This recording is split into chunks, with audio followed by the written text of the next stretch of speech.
අනිමයි. අදාවත් මේ මට වෙච්ච දෙයක් මම මේ කියන්නේ. මහා සෝනාර එක එක විස් ගන්නවා කියලානේ. ඒකත් දැකලා තිනවා අපි. ඒක මේ මොකද ගිනි හුල අරගෙන ඒ බහිරදයා කියලා.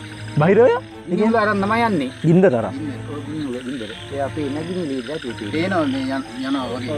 තේනවා. මට කියන්න බැරි වුණානේ මේ තමා මහසෝනගේ දේවාලේ තියෙන යාළුවනේ අපි කලින් දවසක ආපු වෙලාවක එතනටත් ගියා විස්තර දැනගන්න. බය හිතන පැත්ත මොකක්ද තියෙන්නේ? බය හිතෙන පැත්ත කියන්නේ එයාගේ අවතාර තියෙන පහ.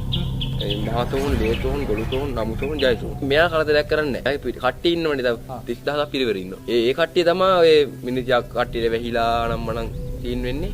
ඒ කට්ටිය. මේ තමයි යා හිටපු තැන. ඒ අපි වගේ මේ ඉන්නවා මහතෝන් අපිට. මහතෝන් අපිට මේ විදියට මිනිස්සුන් කරදරයක් නැහැ. එයාගේ වටේනේ පිරිස තමයි මේ දේවල් වෙන්නේ. එයා ඒ දේ. කියන්නේ එයා කිව්වොත් කරනවා. ඒ කියන්නේ දැන් එයාට දැන් කට්ටිය කණ්ඩ දෙන්න නම් මනම් ඔය ඈතිස් යනම් මනම් අරන් යනවනේ. එයාට පිරිස තමයි ඒවට මේ කියලා පෙරාගෙන නම් මනම් දැන් පිළිස ය මනුස්සයනම ඉන්නේ පරේතයේ අක්කු ඒ කට්ටිය තමයි ඉන්නේ